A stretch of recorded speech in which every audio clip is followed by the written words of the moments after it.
అదే RTV app వార్తల్ని క్షణాల్లో చదివే అవకాశం ఉంటుంది. ఒక న్యూస్ పేపర్, ఒక టెలివిజన్ ఛానల్ మీ చేతుల్లో ఎప్పుడూ ఉంటాయి. కాకినాడ జిల్లా పిఠాపురం నియోజకవర్గం యూకొత్తపల్లి గ్రామంలో విషాదం నెలకొంది. అలాగే యువకులు మూలపేటలో ఉన్నటువంటి ఆరుగురు యువకులు అయితే విద్యుత్ షాక్ గురై అందులో ఒక యువకుడికి అయితే మృతి చెందినటువంటి పరిస్థితి ఉంది.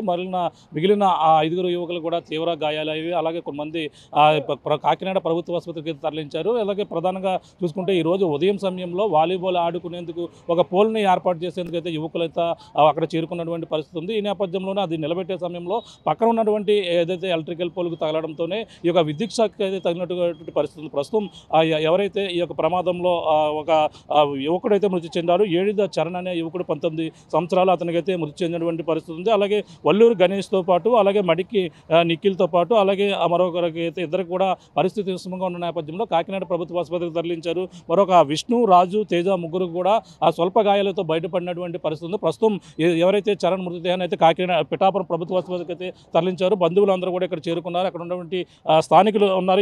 ఏం జరిగిందో తెలుసుకునే ప్రయత్నం చేద్దాం. అమ్మ, ఏం జరిగిందమ్మా అక్కడ? ఎన్ని గంటలు జరిగింది ప్రమాదం? 7:30 కల్లా జరిగిందని. ఏం జరిగింది? ఎలక్ట్రికల్ పోల్ మేము మామూలుగా ఇవాళ ఖాళీ కదా, వినాయక చవితి కదని ఖాళీగా ఉంటారు కదని వాళ్ళందరూ కూరలందరూ కూడుకొని పని చేద్దాం అన్న కార్యక్రమంలో ఒక పోల్ పాతుకున్నాం. 2 పోల్ పాతుకోపోతే అందరూ పనులు జరుగుతున్నాయి కానీ అందరూ ఉత్సాహంగా ఉన్నాం.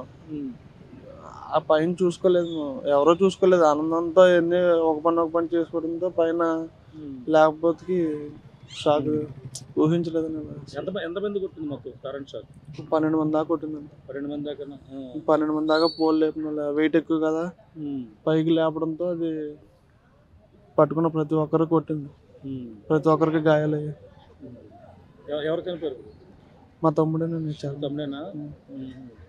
అంటే మరి పక్కన ఉన్న దాన్ని గమనించలేదా? మరి అక్కడ ఎలక్ట్రికల్ పోల్ భారీ స్థాయిలో అంటే విద్యుత్ వైర్లు ఉన్నాయి, గమనించలేదు అసలు? అంటే ఇంక చెప్తున్నాం కదండి, ఏదో మనం ఇప్పటి వరకు చాలా రోజుల వరకు పనులు చేయలేదు. ఇప్పటి వరకు కుర్రలందరూ ఒకసారి వాళ్ళు సెలవు కదని అందరూ ముందుకు వచ్చాం. ముందుకు రావడంతో సంతోషంతోనే చేసుకున్నాం తప్ప ఇలా జరుగుతుంది అసలు ఎక్స్పెక్ట్ చేయలేదు.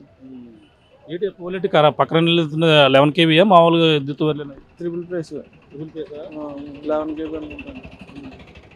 ట్రాన్స్ఫర్ కూడా పక్కన. ఇద్దరికి కొంచెం ఇబ్బందిగా ఉంది అంటున్నారు. పర్లేదు, వాళ్ళకి కూడా పర్లేదా? వాళ్ళు చాలా క్రిటికల్గా చాలా. వల్లూరు నాగేశ్వరం, మడికి నిఖిల్ వాళ్ళకి గట్టిగా తగిలింది. వాళ్ళు ఎక్కడ తీసుకెళ్ళారు? పెద్ద హాస్పిటల్ తీసుకెళ్ళి ఉంటాను. కాకినాడ వాళ్ళు దారుణంగా ఉన్నారు. ఎన్ని గంటలకు జరిగింది కరెక్ట్గా? ఎన్ని గంటలకు జరిగింది ప్రమాదం కరెక్ట్గా ఇంకా 7:15 జరిగి ఉండదండి. 7:15. అంటే ఇప్పుడు ఎవరన్నా నాయకులు వచ్చి మిమ్మల్ని పరామర్శించడానికి ఎవరన్నా వచ్చారు ఇక్కడికి? వచ్చారండి.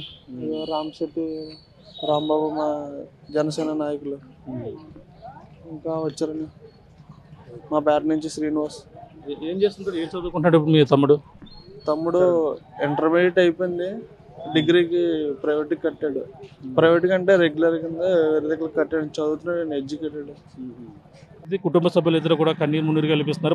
ఇప్పుడు ఏదైతే పిఠాపురం ప్రభుత్వ ఆసుపత్రికి అయితే బంధువులందరూ కూడా చేరుకున్నారు. ఏదైతే చరణ్ అతను డిగ్రీ చదువుతున్నారు, ప్రైవేట్గా కడుతున్నటువంటి పరిస్థితి ఉందో అతనైతే ఈరోజు ఉదయం సరిగ్గా ఈరోజు వినాయక చవితి కావడంతోనే అందరూ ప్రతి ఒక్కరు కూడా సరదాగా ఏదైతే వాలీబాల్ కోర్టు ఏర్పాటు చేసుకునేందుకు ఒక ఎలక్ట్రికల్ పోల్ అయితే చేసింది. రాత్రి సమయంలో కూడా ఆడుకునేందుకు వీలుగా అయితే ఈ యొక్క ఎలక్ట్రికల్ పోల్ వేసుకునేందుకు ఈరోజు ఉదయం వినాయక చవితి కావడంతో అందరూ కూడా సెలవు దినం కావడంతోనే ఈ యొక్క పనులు అయితే చేసుకుంటున్నాం. సరదాగా ఆడుకునేందుకు ఒక పోల్ అయితే అక్కడ అప్పటికే దాన్ని పాతడం జరిగింది. మరొక పోల్ని అయితే అక్కడ నిలబెడుతున్న సమయంలోనే ఒక్కసారిగా మొత్తం 12 మంది వరకు కూడా ఆ పోల్ని అయితే లేపి అక్కడైతే పాదుతున్నటువంటి పరిస్థితుల్లో ఒక్కసారిగా పక్కన ఉన్నటువంటి ట్రిపుల్ ఫేస్ సంబంధించినటువంటి కరెంటు విద్యుత్ వైర్లు ఒక్కసారిగా షాక్ గురైపోయి మొత్తం 12 మందికి కూడా ఆ చిన్న స్వల్ప గాయాలతో బయటపడినప్పటికీ చరణ్కైతే అక్కడికక్కడే మృతి చెందారు. మరొక వ్యక్తులు ఎవరైతే ఉన్నారో నగేష్తో పాటు అలాగే నిఖిల్ కూడా ప్రస్తుతం కాకినాడ ప్రభుత్వ ఆసుపత్రి అంటే పరిస్థితి విషమంగా ఉండడంతో అవుట్ ఆఫ్ డేంజర్ అయినప్పటికీ